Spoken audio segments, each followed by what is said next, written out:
Assalomu alaykum hurmatli tomoshabinlar. Sizlar bilan yana Ziyo Media markaziy ijodkorlar tomonidan tayyorlangan dolzarb mavzu ruknidagi navbatdagi dasturimiz orqali ko'rishib turganimizdan benihoya mamnunmiz. Bugun siz azizlar bilan yangi turdagi giyohvandlik vositalar va ularning xatarlari mavzusida suhbat olib boramiz. Va ushbu mavzu doirasida kengroq va batafsilroq gaplashish maqsadida bugun studiyamizga psixiatrist, Eraliyev Azizbek avlodlar. Assalomu alaykum ustoz. Sizni studiyamizda ko'rib turganimizdan benihoya mamnunmiz. Xush kelibsiz.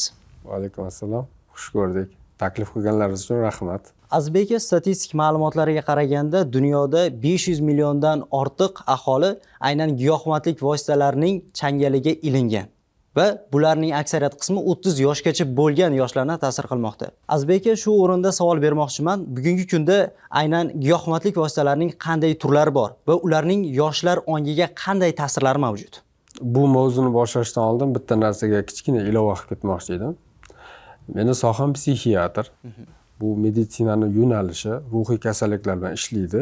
Narkologiya, ya'ni psixoaktiv moddalar, bugun gaplashmoqchi bo'lgan mavzumizga aloqador bo'lgan jamiki bemorlar narkologiya, psixiatriyani bir qismi hisoblanadi. Sababi bu bemorlarda ruhiyatida bo'lgan o'zgarish katta qismda tashkil qilganligi uchun psixiatriyani ichida turadi. Psixiatriya o'ziga yarasha psixoterapiya, neyropsixologiya, narkologiya kabi boshqa mayda sohalarga bo'linadi. Shularning ichida narkologiyani bemorlari bo'lgan, psixofaol moddalarni qabul qiladigan insonlar bilan ishlaydigan bo'lim bor. Psixofaol moddalarning ko'payishi, ularda inson organizmiga ta'siri haqida aytadigan bo'lsak, asosiy butun dunyo kasalliklar klassifikatsiyasi bo'yicha mezon bor.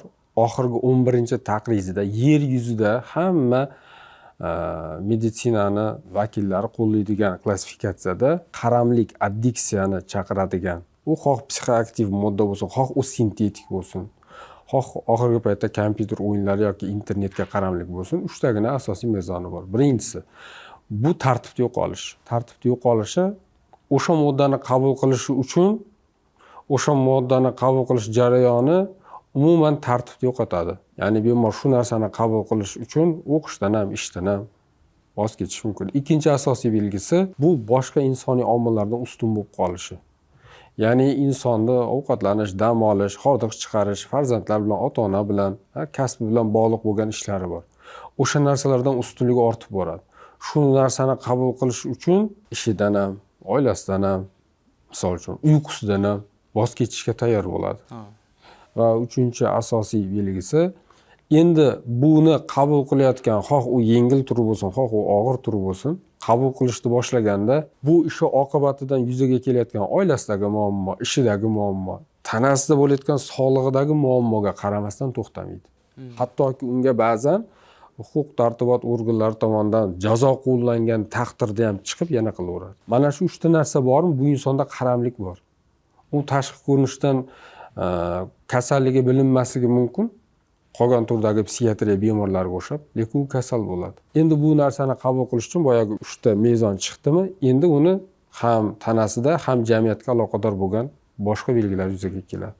Buni ko'payib ketishi oxirgi paytlarda endi sintetik turdagi laboratoriyalarda ishlab chiqariladigan, hattoki tabletka ko'rinishidagi turlari oshib ketganligidan. Shuning uchun ko'payib ketdi ular. Azizbek, hech faoliyatingiz davomida mana shunaqa og'ir turdagi bemorlar, ya'ni hozirgi kundagi giyohvandlik vositalari ta'siriga tushib qolgan va uning ta'siridan chiqa olmay qolgan insonlarga ham duch kelganmiz. Shular haqida ham ozgina to'xtalib o'tsangiz. Tajribamizda bo'lgandan misol uchun ikkita bemorda aytmoqchiman. Mana bitta bemor bilan og'ir turdagi davlat nazoratida bo'lgan bemorlar bor. Bu yerda ham meditsina, ham huquq tartibot turadi. Ichki ishlar himoya qiladigan joy bor. O'sha yerdagi bemor bilan gaplashganimizda, ya'ni ular ham qabul qilgan, ham jinoyat qilgan. Shunda bir bemor aytgandi. Shu kasofat oqibatida oila buzildi, xotin ketdi, aka-uka aloqani uzib yubordi. Uyda nimaki narsam bo'lsa hammasini sotdim, uysiz qoldim. Ota-ona meni bu holatimdan kuyib o'ldi. Mana men hozir 3 yildan beri shu yerdaman va katta ehtimol bilan hozir meni chiqarsa, topaman, chekaman degan. Odamning ruhiyatini shu darajada o'zgartiradiki, shu darajada insoniy mezonlar o'zgarib ketadiki, bemor o'sha narsani qabul qilish uchun qancha narsani yutqizishga ham tayyor turadi. Kasallik shu darajaga olib boradi. Bu amaliy ko'rganimiz. Ikkinchi bemor yosh bola, 12 yosh atrofidagi bola. O'rtoqlarga qiziqqan va boyagi tabletkani tatib ko'rgan va buni 2-3 marta qabul qilgandan keyin to'xtataman deganda, hozir mana shu kecha kunduzda bolalar bo'limida yotibdi. U bolada hali u darajada ruhiyat o'zgarmagan. Unga bu psixoaktiv faol moddaga nisbatan tanqid bor uni baxtiga. Ya'ni uni tashlash, u narsadan mosuvo qilish niyati bor, lekin u aytadi, bizda abstinensiya sindromi deyiladi, organizm xohlaydi shu narsani. O'sha paytda o'zini boshqara olmasligi va o'sha narsani o'rnini bosadigan muqobil boshqa bir bosh miyaga kuchli ruhiyatga ta'sir qiladigan moddani qabul qilishdan qaytmayman, hattoki spirt ichib qo'yaman deydi bola bechora. Nomiga tushib qolgan. Bu xuddi shunday narsaki, to'kda ko'rasiz, simni ichida turadi. O'ylaysizki hech qanday ta'sir yo'q. Teginas bitta to'kiradi, tamom. Odam yo o'sha narsani qabul qilguncha ehtiyot qilib yurishi mumkin, yo odam o'shandan kasal bo'lgandan keyin chiqolmay yurishi mumkin. O'rtadagi varianti bo'lmaydi-da. O'sha bemorlarda ikkitasidan shu eshitganim, bittasi o'zgargan tanqid yo'q, ikkinchisi hali u darajada og'irlashmagan, tanqidi bor, lekin chiqishga iloj yo'q. Chunki butun organizm xohlaydi. Va u aytadi, men irodam kuchim yetmaydi. Men shuning uchun rozi bo'lganman shifoxonada yotib davolanishga. Uydagilarim ham shunga rozi bo'lgan deydi. Shunaqangi juda xunuk oqibatga olib keladi. Azizbek aka, biz siz bilan birinchi marta suhbat amalga oshirmayapmiz. Bundan avvalgi suhbatlarimizda ham aytib o'tganingiz, ya'ni do'st tanlash bu joyda eng katta ahamiyat kasb etadi deb. Azizbek aka, shu joyda do'st tanlash bobida ota-onaning o'rni qay darajada muhim deb o'ylaysiz? Qiziq narsada, yagona tibbiyot ichida psixiatriyada bemorlar o'zini kasalligini bilmaydi. Shularda qatoriga bu ham kiradi.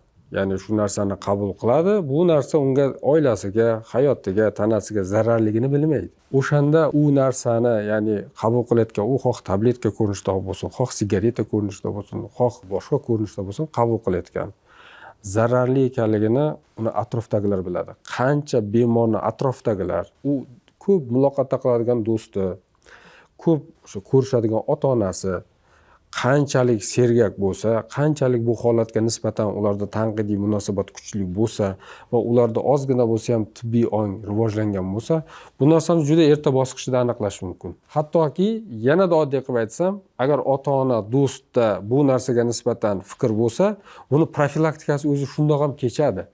Shu narsa haqida mavzu ko'tariladi baribir. Shuni qabul qilgan bolalar haqida, bo'lgan voqea, televizorda ko'rgan, internetda ko'rgan voqea haqida u tabletkalarni misol uchun juda qo'shtirnoq ichidagi juda zo'r ta'sirlari haqida suhbat bo'lganda, ana shu o'rtoq, ana shu ota-ona profilaktika qiladi. U narsani boshidagi chiroyiga yoki uni bir ajoyib ta'sirga uchmagan, uni oxiri voy deb turib, ular profilaktika qilib tashlaydi.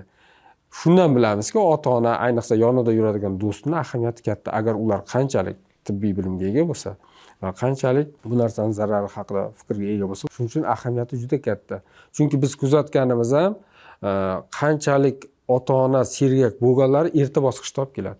Qanchalik ota-ona loqayd, biz buni kasallik deb qaraymizda, buni bosqichlar bor. 1, 2, 3 bosqich.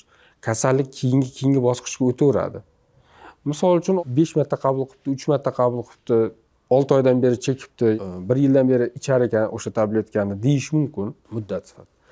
Biz uchun u kasallik og'irlashib boradi. 1-chi, 2-chi, 3-chi stadiya. Qanchalik yana ota-ona sergak bo'lsa, ya'ni qanchalik do'stlar sergak bo'lsa, birinchi ilk belgilardan birinchi bosqichidayoq olib kelib turib, olib chiqib ketgan holatlarda ham ko'p guvoh bo'lganmiz.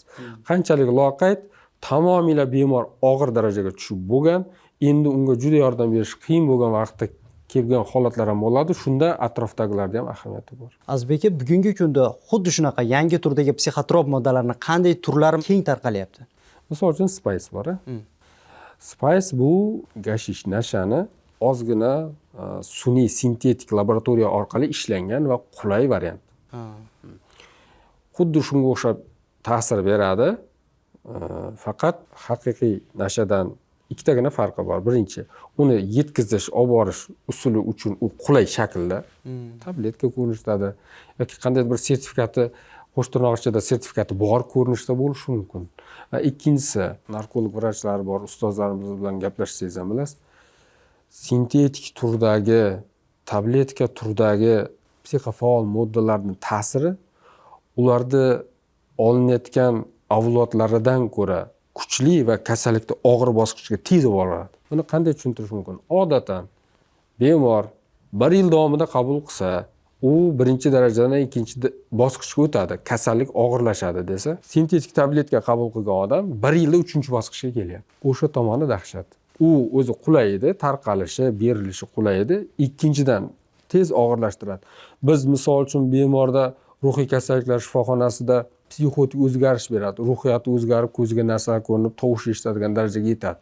U uchun bemor uzoq vaqt qabul qilish kerak. Aynan tabletka qabul qilgan bemorni ko'rsangiz, qisqa vaqtda ruhiyatni yemirib, miyani peshona qismini yeb qo'yadi va tez kasallik og'ir bosqichga olib keladi. Endi uni choqdan chiqarish ancha mushkul. Azizbek aka, mana yuqorida aytib o'tdik. Hozirga aynan xuddi shunaqa giyohvandlik vositalarini iste'mol qiluvchilarning aksariyat qismi yoshlarni tashkil qilmoqda. Nima deb o'ylaysiz? Mana shunaqa psixotrop moddalarni qabul qilishi, ularning ta'siriga tushib qolishiga sabab nimalardan iborat? Misol uchun oldin o'sha eng og'ir geroin, morfin, kokain bo'lsa, ularni laboratoriyada ishlab, ularni tabletka ko'rinishda yoki qanaqadir qadoqlangan ko'rinishga olib kelgandan keyin uni tarqalishi, uni misol uchun chegaralardan yashirincha o'tishlari yoki ommani ichida tarqalishlariga bu ham juda ijobiy ta'sir ko'rsatadi deb o'ylayman. Oddiy qilib aytsak, sizni oldingizga bir kukunni olib kelib turib, mana shuni ko'r, bir eritib ko'rasanmi degandan ko'ra, sizga shunday tabletkani olib kelib turib, mana buni ichib ko'r desa, tabletkaga nisbatan baribir xayrixohlik bor-da. Ana shu narsa tarqalib ketishi uchun keyin bu bir. Ikkinchisi, endi shunday zamon bo'ldiki, chegaralarni ushlash sal qiyin. Misol uchun Amerikada turgan odam ham sizni bolangizga telefon orqali gaplashib qo'yishi mumkin. Roliklar chiqaradi, tomosha qiladi, undan oladi. Xuddi shunga o'xshab ijtimoiy tarmoqlar rivojlangani sari o'sha narsalar orqali ham bu narsani qabul qilish, bor bo'lishi u orqali olinadigan effektlar haqidagi ongosiga ta'sir qiladigan informatsiyalar ham ko'payib ketgan. Bu ikki. Endi uchinchisi tibbiyotga aloqador bo'lmagan tomonlari ham bor. Bu uch. Azizbek aka, juda ham kerakli bo'lgan oddiy savol bermoqchiman. Barcha uchun menimcha manfaatli bo'lgan bo'lardi. Mana bir oddiy inson, ya'ni hech qanaqa psixotrop moddalarni qabul qilmagan inson xuddi shunaqa dori vositasini qabul qildi. Unda qanday belgilar paydo bo'ladiki, seziladi boshqa odamlarga? Ikkita yo'nalishi bor ta'sirda. Bittasi bevosita tanada bo'ladi, ikkinchisi ruhiyatda bo'ladi, ruhiy jarayonlarda. Tanada bo'ladigani bu birinchi o'rinda u organizm uchun yot jism, yot modda. U xoh tabletka ko'rinishida bo'lsin, xoh boshqa, xoh sigareta, xoh tutun, xoh kukun. Qabul qilganda organizm buni yot jismligi uchun unga qarshi kurashadi. Intoksikatsion sindrom bo'ladi. Ya'ni birinchi marta qabul qilgan odamda u xoh bola, xoh katta bo'lsin, tanadagi shikoyatlar, bosh aylanish, ko'ngil aylanish, qayt qilish, organizm uni chiqaraman deydi. Ba'zan ichib ketish ham bo'lishi mumkin. Ozgina toshma toshishi mumkin, qon bosimi tushishi, tana qizib ketishi, tana sovib ketishi belgisi bo'ladi. Kuzatganingizda birinchi qabul qilganda intoksikatsion sindrom bo'ladi. Ruhiy tomondan bo'ladigan o'zgarish bu narsani qayta qabul qilish natijasida boshlanadi. Intoksikatsion sindromdan bilasiz. Keladi, qorachiqlari o'zgargan, qorachiqlar kengaygan, misol uchun tana qaqshagan, sovigan, bosh aynigan, ko'ngli ko'tarilgan, ovqat yeyolmagan, uyqusi buzilgandan topasiz. Endi ikkinchisi qabul qilish jarayonida bilinadigan ikkinchi belgi bu ruhiyatdagi o'zgarish. Ruhiyatdagi birinchi o'zgarish bu narsaga nisbatan tanqidni yo'qolishdan boshlanadi. Bu narsa haqida mavzu bo'ladi, suhbat bo'ladi. O'sha paytda siz o'sha insonning fikrini so'rasangiz, shunda sezasiz. Unga nisbatan tanqid bo'lmaydi. Ya'ni organizm istagi uchun fikrlash unga bitta oddiy qilib aytganda fatvo topib beradi. Ya u darajada emas, bu tabletkalar bunaqa qilmaydi degan gaplarni eshitib qolishingiz mumkin. O'shalar bilan gaplashgan paytingizda. O'sha belgisi. Keyin o'zi umuman nima uchun boshqa kasalliklar emas, aynan mana shu kasalliklarda ommaviy chiqariladi. Misol uchun nega xirurgik kasalliklar haqida bunaqa suhbatlar yoki ommaviy ishlar qilinmaydi yoki bir ko'z kasalliklari bo'yicha deganda shu joyga ham bir ilova qilib ketmoqchi edim. Kasallik bitta bemorda o'zida yuzaga kelib o'shanda tugasa-ku, mayli, u ham shifokor uchun bir nav. Kasallik bo'ldi, bemorda to'xtadi. Ya bemorni tuzatasiz, ya bemorni tuzata olmaysiz. Lekin bu kasallikda bitta yomon tomoni insonning ruhiyati o'zgargandan keyin birinchi qabul qilayotgan moddaga nisbatan tanqid ketdi-ku. Mezonlar o'zgaradi odamda. Mezon o'zgargandan keyin insoniy munosabatlardagi balans yo'qoladi. U uchun birinchi, ikkinchi, uchinchi o'rinda turgan narsalarni ketma-ketligi o'zgarishi. Boyagi narsani birinchi o'ringa chiqishi natijasida biz bu insonning ham sog'lig'ini yo'qotishdan tashqari, sekin-asta uni oilasida tinchlik yo'qoladi. Ota-onasidan, jamiyatdagi bitta ishchi, ko'rinishi sog'lom, yuz ko'zi sog'lom yuribdi, lekin vazifasini bajarmaydigan bitta insonga aylanadi. Va u qabul qilish maqsadida birinchi sanab o'tgan 3 ta mezondan endi u qabul qilish uchun u hattoki jinoyat qilishdan ham qaytmaydi. Bu narsa teginga kelmaydi-ku. Oddiy qilib aytganda, to'g'rimi? To'g'ri. Boshida xo'rakka o'xshab tashiydi. Keyin o'zingiz borasiz. Nima uchun hamma narsani tashlashdan qaytmaysiz? Hamma narsani sotishdan qaytmaysiz? Hammaga qarshi chiqishdan ham qaytmaysiz. Ruhiyat shu darajada o'zgaradiki, sizni tug'ib katta qilgan onangiz yig'lab tursa ham, o'zimiz ko'rgan, masalan, men o'zim guvoh bo'lganim, qaytmaydi. U seni tug'ib kichkinaligingdan katta qilib, senga shuncha mehr berib, mehnat sarfladi. Shu uchun men og'irini aytmayapman, men oddiy chekishda aytyapman. Nikotinga qaramlikda aytyapman. Shu onang uchun tasha olmaysanmi? Onang uchun bir oy shuni ko'z uchun to'xtata olmaysanmi? Desam, til ha deyapti, ko'z yo'q deyapti. Chunki tanqid yo'q. Xafa bo'lmang, o'sha nikotinning balansi onani balansidan o'tib ketadi. Endi u kimni hurmat qiladi jamiyatda? Unga bir jamiyat hozir mas'uliyatli ish bersa nima qiladi? Ruhiyatda bo'lgan o'zgarish bemor o'zida to'xtamaydi-da. Boshqalarni ham kombayga o'xshab tortishni boshlaydi. Shu uchun xavfli. Shu tomoni bor. Tushuntirish qiyin bo'lgan tomoni. Misol uchun yaxshilab oddiy statistika, misol uchun shunday surishtiring, psixoaktiv moddaga o'tirgan odamning qaysi birini oilasi tinch, qaysi biri qarzga botmagan, qaysi biri shod xurram yashaydi, hech bittasi. Bemorni ham yo'qotasiz. Bemorga qo'shib oilani ham yo'qotasiz. Jamiyatda bitta ish bajaradigan fuqaroni ham, shaxsni ham yo'qotaverasiz. Do'stingizni yo'qotasiz. O'ziga qo'shib hamma shu tomoni xavfli. Endi ular 10 ta, 20 ta bo'lsa, 100 ta bo'lsa tasavvur qilavering. Jamiyat shunday izdan chiqadi. Mezonlar o'zgaradi. Faqat u tonometr bilan yoki termometr bilan o'lchab bilinmaydi-da. Mutaxassis shunday ko'rib aytadi. Tanqid yo'qolsa yomon bo'ladi. Keyin u qaytmaydi u. Shu tomoni xavfli. Azizbek aka, yakuniy savolimni bermoqchiman. Hozirgi kunda aynan elektron sigaretalar yoshlar orasida keng tarqalib bormoqda. Biz avvaldan ma'lum bo'lib o'rgangan, ko'zimiz o'rgangan vositalardan biri bu sigareta, oddiy sigareta, ya'ni tutunli sigareta. U bilan buni o'rtasida qanaqa farqlari bor, qanaqa xavfli tomonlari bor? Shular haqida ham to'xtalib o'tsangiz. Shunday insonlar bor, bu hamma qaramlik uchun xos xususiyat, ya'ni tolerantlik yo'qolaveradi. Bitta tabletka bilan mazza qilgan bo'lsa, keyingi safar 2 ta tabletka kerak, keyingi safar 4 ta tabletka kerak. U oldingi xohishni olishni xohlaydi. Bugun u elektron sigaretada 1, 2, 3, 10, 40, 55 dan keyin u endi sal boshqacharoq. Birinchidan unda qaramlik bor. Doimiy yonida, yo'q bo'lsa xavotirga tushadi, izlaydi qayerda borligini. Qaramlik bor-ku. To'g'rimi? Ozgina xulq-atvor chegaralari jamoaviy tartiblaridan ko'ra ozgina ustunroq u uchun bo'lishi kerak. Shuning uchun maqsadni birinchi bilish kerak. Maqsad bizda nima? Bizda faqat nikotin bo'lsa, to'g'ri. Undan nikotin miqdori kam, bemalol olaversin. Lekin bizga qaramlik kerak emas. Chunki bu qaramlik bo'lsa, ertaga u inson boshqa xohishlardan o'tsa, ertaga bu transformatsiya bersa, u ertaga yana boshqa narsaga o'tadi. Yoki o'sha narsaga erishish uchun ba'zi narsalardan kechib yuboradi. Shu tomoni xavfli. O'zi umuman mana shunday tashxis bor. Buni hozir keng chiqib ketyapti. Autizm bor. Autizm bo'lgan bolani, masalan uchun o'zini tishlaydigan odat chiqarsa, shu bolani baylab qo'yishadi-da. Yoki trichotillomaniya degan tashxis bor. Sochini yulaveradi. Qo'lni baylab qo'yasiz, misol uchun. Shu bilan muammo yo'qolmaydi-ku. U kasallik boshqa xulq-atvor buzilishga qarab transformatsiya beradi. Sochini tortardi, qo'lni baylab qo'ydingiz, NRS paydo bo'ladi. Chunki kasallikni o'zagi turibdi-da. Biz faqat uni tashqi ko'rinishidagi, bizda til bilan aytganda simptomatik kurashdingiz. Ichkaridagi bemordagi kasallikni ozgina ozaytirish uchun bechora sochini yulardi. Biz o'shandan ham mosuvo qilib qo'lni baylab qo'ygandik, keyin unda NRS paydo bo'ldi. Kech-kun peshob qilib qo'yish. O'sha bilan qaysi muammoni qay darajada birinchi planga qo'yganligiga qarab turib yondashish kerak-da. Qaramlik bormi? Yo'qotish kerak. O'zi umuman aqlni ozdiradigan, aqlda faromush qiladigan narsa bizga mumkin emas-ku. bo'ldi, shuni o'zi asli bizga yetadi. Nima kerak bor unga yo'l izlab, bir elektronisini chiqarib, nikotinni kamaytirib, bizga qaramlik kerak emas.